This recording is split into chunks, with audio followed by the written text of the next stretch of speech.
I want to acknowledge the traditional owners of the land on which we are all gathering today as well. I'm joining you from the lands of the Boonwurrung people of the southeastern Kulin Nation, and I want to pay my respects to their elders, past, present and emerging, and the Aboriginal elders of other communities here today.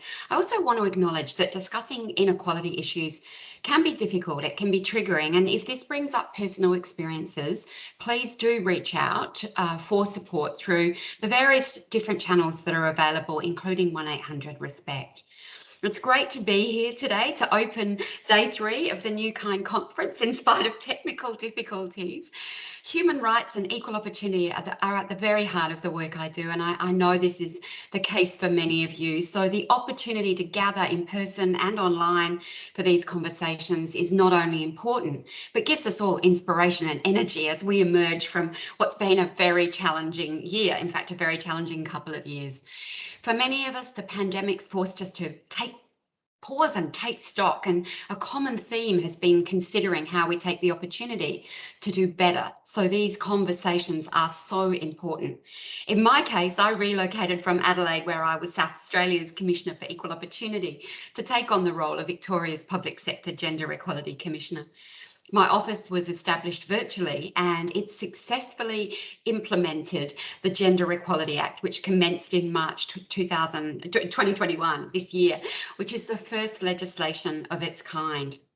Why is gender equality important? Well, it means that people of all genders have equal rights, responsibilities and opportunities, whether they're women, men, trans, gender diverse or intersex. When surveys have been conducted all around the world, ask that question, whether people all around the world feel that people of all genders need to be treated equally, almost everyone agrees right around the world. And yet we find that too many people have their opportunities in life limited by their gender. Whether it's the gender pay gap that devalues the work of women, nationally women need to work an extra 61 days on average to earn the same as men, an underrepresentation of women in leadership, even in female-dominated industries, or the prevalence of sexual harassment. We know we've got a really long way to go to achieve gender equality. In fact, the global gender gap has widened over the past 12 months, with the World Economic Forum finding that based on the current pace of change, it will now take 135.6 years to close the gender gap worldwide. The gendered economic impacts of COVID-19 have contributed to this backward slide. They're not all of it, but they are part of it, emphasising the importance of gender responsive gender sensitive responses as we recover from COVID-19. At an organisational level, this is a time where more than ever we should be building inclusive workplaces and supporting equal representation in leadership positions and providing leave and flexibility for those with caring responsibilities. And this is why Victoria's Gender Equality Act is so important to drive change, not only in Victoria, but mostly in Victoria, but also beyond Victoria, because I don't know about you, but I am certainly not content to wait more than a century for organic change to bring about equality. As Australia's first Gender Equality Commissioner, I am honoured to be at the helm of the Gender Equality Act. It is landmark legislation and it applies to more than 300 public sector organisations. So all public sector organisations, including all of the local government and all the 9 universities in Victoria. And it requires them to take positive action to achieve workplace gender equality. It focuses on the public sector, not only because it is a sector that we can immediately influence, but because we need to ensure that public money is not spent in a way that further entrenches inequality. On the 1st of December, so next Wednesday, organisations will submit their workplace gender audits to me, providing the most transparent data we've ever had on the state and nature of gender inequality within our public sector workplaces. And it's not just a case of reporting data. Organisations must do something about it. In March next year, they'll submit plans that set out the goals and the actions that they'll take to address inequality, and how they will continue to measure this and track their progress all the time. And according to the Act, they must make reasonable and material progress every 2 years. All of the plans and all of that associated data will be published and will be made publicly available for anyone to see. Organisations must also complete a gender impact assessment for every new and every up for reviewed policy, program or service that it delivers to the public to make sure they aren't inadvertently creating or perpetuating inequalities. And as well as applying a gender lens to this work, they must also consider intersectionality. Academic Kimberly Crenshaw coined the term intersectionality to describe how different identity factors can compound. So things like race, gender, ethnicity, sexual orientation, disability, age, and more. For example, a woman of colour might experience discrimination both for her skin tone as well as her gender, and likewise a woman with disability. And this is why we need to take an intersectional approach to gender equality. Right now, there's a lack of data on the key challenges that culturally diverse women, Aboriginal women, those with disability and LGBTIQ people face in the workplace, because while intersectionality is essential to understanding the lived experience of diverse women, it is rarely explicitly considered in a legal framework. And the Gender Equality Act is the first formal integration of intersectionality into Australian equality law. So it's very exciting. Organisations must report on their progress to me every 2 years, as I said, and we will make all of this data publicly available on a reporting platform, which, as I said, will provide transparency and keep workplaces accountable. I do have strong powers to enforce compliance, which is very unique in this type of legislation. And so through the Gender Equality Act, we are prioritising and legislating equality in our workplaces and communities. We can also expect a flow-on effect. While this law is focused on workplaces and the services these organisations will deliver, it'll create positive change. Hi, Dr. Vincent. Sorry to interrupt you. We've actually had some tech issues here at RMIT and we've only just got you on the screen. We can only just see you now and we haven't been listening to you this entire time. I'm so sorry. Okay, I can go back to the start. That would be incredible if you could please do that. I think the people online could hear you, but us here at RMIT couldn't. Okay. So I'm so sorry about that. If you could please start again, that would be incredible. We're all ready to go now. We can see you. Over to you. Not a problem. Thank you so much. And I apologise for whatever the cause of those technical difficulties are. I hope it wasn't my end. I want to start by acknowledging the traditional owners of the land that we're gathering, or all gathering on today. I'm personally joining you from the lands of the Boonwurrung people of the southeastern Kulin Nation, and I want to pay my respects to elders past, present and emerging, and the Aboriginal elders of any other communities here today. And I also want to acknowledge that discussing inequality can bring up difficulties. It can be triggering, and if this does bring up personal experiences, you can access support through different channels, and please do, including 1800-RESPECT. So it's great to be here today to open day 3 of the Newkind conference. Human rights and equal opportunity have been at the very heart of the work that I do, and I know this is the case for many of you. So the opportunity to gather in person and online for these conversations is not only important, it gives us, I hope, inspiration and energy as we emerge from what's been a very challenging year, in fact, a very challenging couple of years. For many of us, the pandemic has forced us to really pause and take stock. And a common theme's been considering how we take the opportunity to do better. So these conversations are so important. In my case, I relocated from Adelaide, where I was South Australia's Commissioner for Equal Opportunity, to take on the role of Victoria's Public Sector Gender Equality Commissioner. My office was established virtually. In fact, I haven't even met face-to-face some of my team. And we've successfully implemented the Gender Equality Act, which commenced in March this year. And this is the first legislation of its kind.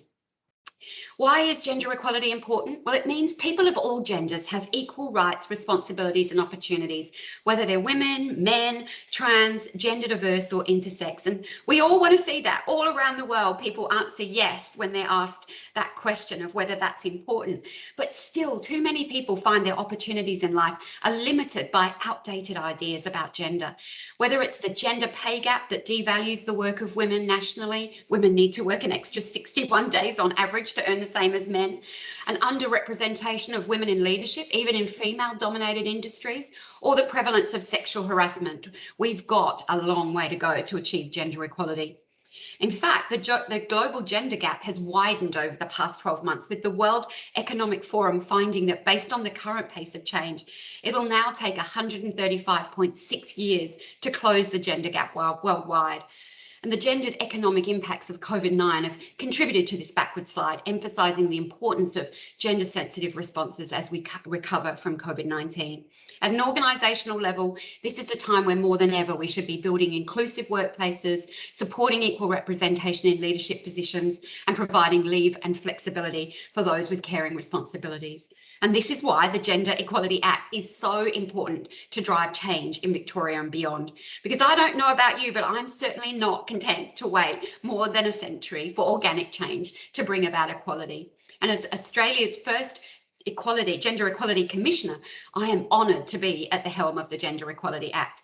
This landmark legislation applies to more than 300 public sector organisations, including all local governments and all of Victoria's 9 universities, and it requires them to take positive action to achieve workplace gender equality.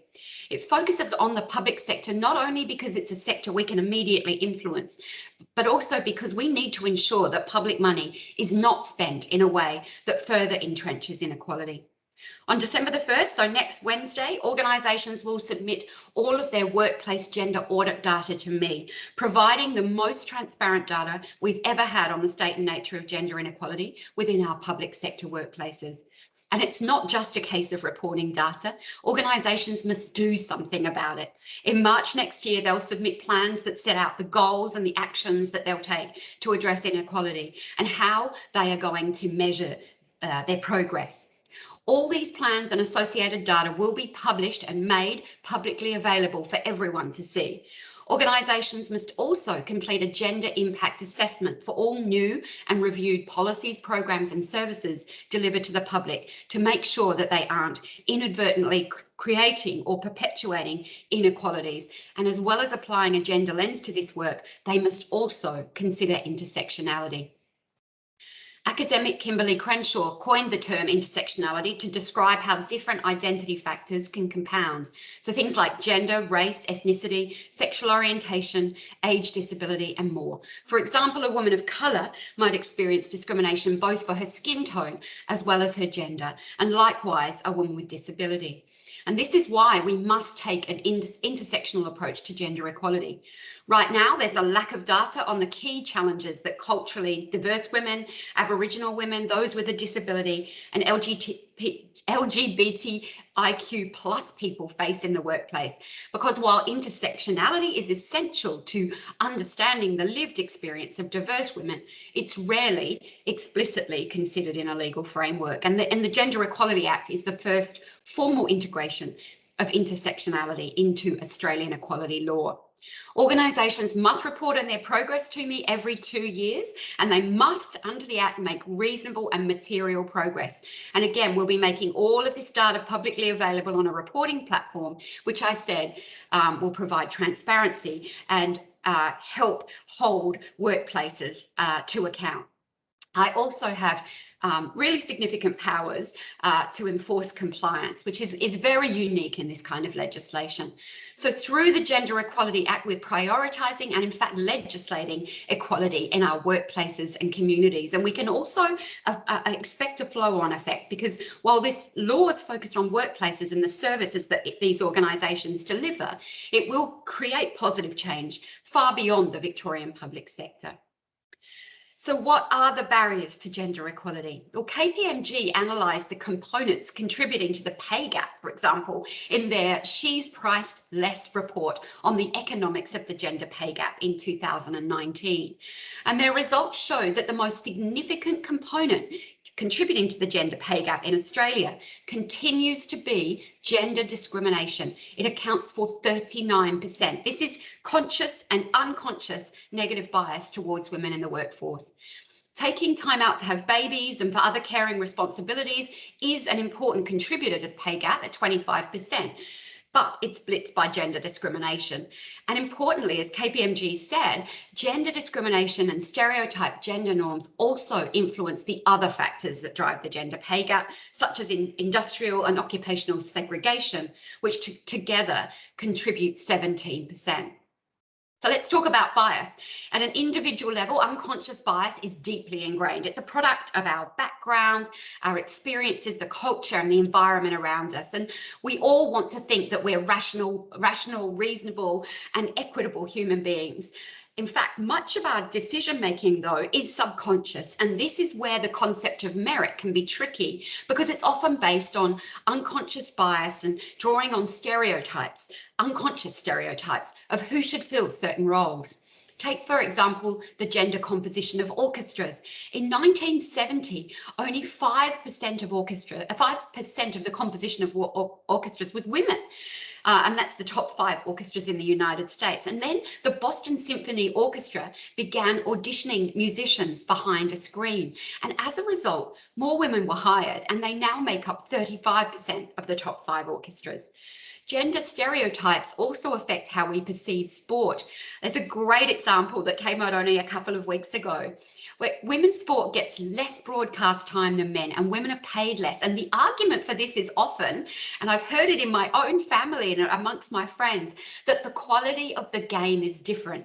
And people don't enjoy watching women's sport as much as they do watching men's sport. Well, a study actually found that the opposite is true. So when the live broadcast of a soccer game was converted into stick players without being able to show gender or race, this provided the virtual equivalent of the orchestra screen. In the study, 2 groups of viewers watched the same soccer games, one between men's teams and one between women's teams. The first group watched the usual live broadcast, and 57% said that the men's game was higher quality. But in the second group, watching stick figures only, this was reversed, with 59% saying the women's game was more skilled. The same test also revealed a bias when it came to race by asking viewers to watch a game between Senegal and Poland and identify which team is more athletic. And often we have a racial stereotype that says that people of African descent are more athletic. And 70% of those who watched the broadcast chose Senegal. But among those watching the stick figures, 62% chose Poland. So as these 2 studies show, when race and gender disappear from view, so do certain stereotypes. We also see this in the workplace, where unconscious gender bias and stereotypes can influence recruitment and career progression. Multiple studies have shown that women must send many more job applications to receive the same number of interviews compared to equally qualified men. And this is compounded for older women, women with children, and women from certain racial or ethnic groups, or women with disability.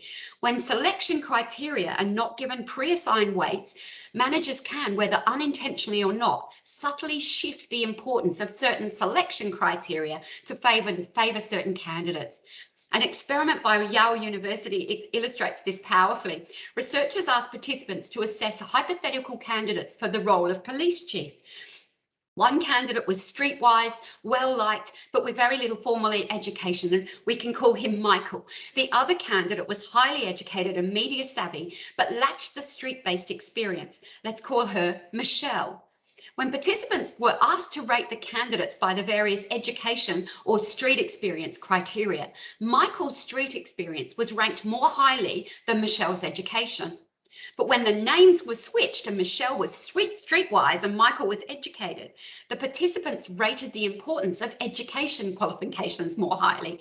In both instances, participants reframed merit, the skills, experience and attributes, to favour the male applicant for a stereotypically male role. They may have felt that they chose the right man for the job, when in fact they'd chosen the right job criteria for the man. And this goes to show that merit is a social construct and demonstrates how intractable unconscious bias can be. All of this in the room here today believe in equality, but to achieve it, we must also overcome our own unconscious bias, and absolutely none of us are immune. Harvard University's Project Implicit has a number of implicit bias tests that you can do online. You're not able to cheat them. They really are fantastic at getting to your own implicit bias, and including one about gender and careers, or words that are associated with particular genders. You can complete them all online for free, confidentially, in about 10 minutes. So only you will know your own unconscious bias. And I don't mind telling you that when I took the test over 10 years ago, well before I became Equal Opportunity Commissioner or Gender Equality Commissioner, it revealed my own gender bias, and that I more quickly was able to associate words of agency and leadership with men and words of caring with women. It's a test that just, it's an association test. So it's how quickly you associate words with a picture. And this goes to show the power of unconscious bias and how important it is that we all continue to understand our own unconscious bias and challenge our assumptions. By being aware of it, we can overcome it, or at least we can mitigate it. Just this week, a woman was appointed to take over from a Michael, in this case, a Mick Fuller, New South Wales Police Commissioner. Karen Webb will be the first woman to serve as New South Wales's Police Commissioner. And like the hypothetical Michelle, she's highly regarded for her education and experience with the media. And she's also has significant on-the-ground experience over a 30-year career and is currently serving as the Deputy Commissioner. Clearly, Karen's a standout candidate, and a recruitment process that prevented unconscious bias ensured the best person was appointed to the role. Karen also provides a role model for other women, because if you can't see it, it's harder to be it. When she began her police career more than 30 years ago, she would have had few women officers to look to, few women in senior leadership roles. And this all relates back to the gender constructs that we're primed with from a young age, which set out expectations and limitations of the roles that we perform in our own lives. We all know the story now. The boy gets a truck and the toy tools, and the girl gets dolls and a toy kitchen. We think about gender before children are even born. We're socially constructing these differences between girls and boys from the very get-go. The boy can build and make and fix things, and the girl can cook and care for the child. And these stereotypes are reinforced right throughout the children's schooling. Having role models and recruitment practices that avoid bias are part of breaking down these outdated ideas. And so too, we must break down the gendered norms around parenthood. While more and more women continue to enter the paid workforce, we are not seeing a corresponding increase in men staying at home as the primary carer. And research shows that men are less likely to take up their full entitlements for carers leave. They're more likely to have their requests denied, and many fear that if they do take the time, they'll be perceived as being less committed to the job, which in fact research shows is the case. And that is what happens when women work part-time or flexibly. Because of the stories we're told about gender roles, women, men, and gender diverse people are still attempting very much to reshape ourselves to fit into a system that isn't fit for purpose anymore. It's time to reshape the system itself. The Gender Equality Act contains legislative measures to achieve gender equality that will help create systemic change. And as I mentioned, this includes audits and actions against 7 key indicators, including gender composition, segregation, recruitment and promotion, access to leave and flexibility, sexual harassment, and pay inequality. And this data may reveal, for example, fewer women being promoted or fewer men working part-time or flexibly to take on caring responsibilities. I can guarantee that is what it will reveal.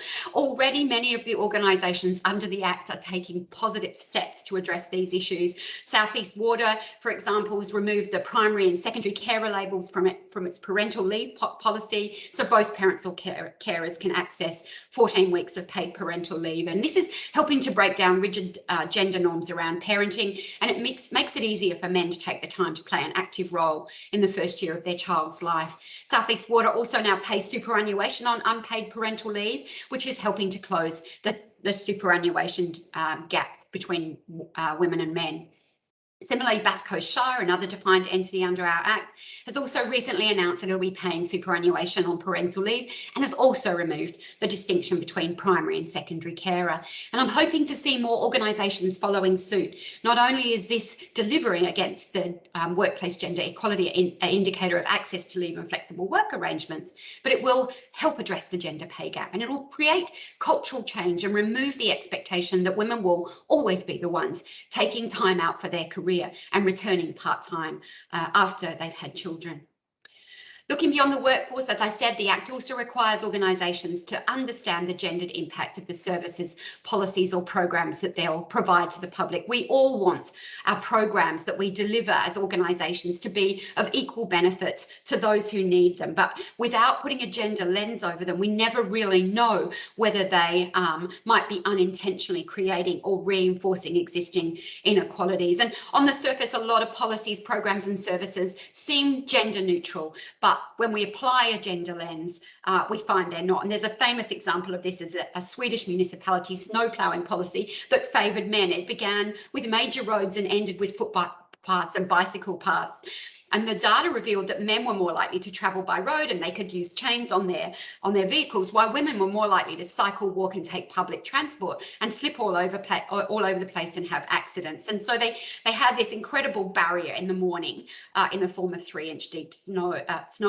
When they reversed it, when they reversed the approach, they ploughed the side roads and footpaths first, it had a significant impact and benefited the community, including by reducing accidents due to pedestrian slipping in the snow and the number of people admitted to emergency, women in particular, and it had a corresponding economic impact from lower healthcare costs.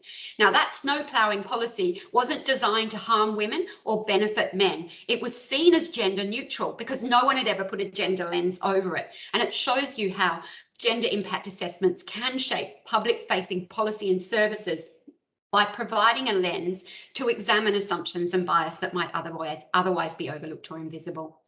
And where possible, it's important to consider intersectionality as a part of these gender impact assessments. There's a great example of Breast Cream Australia that used a gender impact assessment approach to develop its policy for screening trans and gender diverse people. It conducted research, it surveyed trans and gender diverse Victorians, and it hosted a forum to inform the development of inclusive services. And as a result, Breast Cream Victoria developed a policy for screening trans and gender diverse people, as well as education for its staff. And it tailored information for trans and gender diverse people, including recommendations on who should get breast and chest screenings and what to expect. So it's now providing a better service to the community, ensuring that people don't miss out on potentially life-saving screenings. So to conclude, while the Gender Equality Act starts in public sector workplaces, it's got a flow-on effect to the services it provides and reaches out to the community. And this will help advance gender equality across Victoria and beyond. Thank you very much for inviting me to speak today.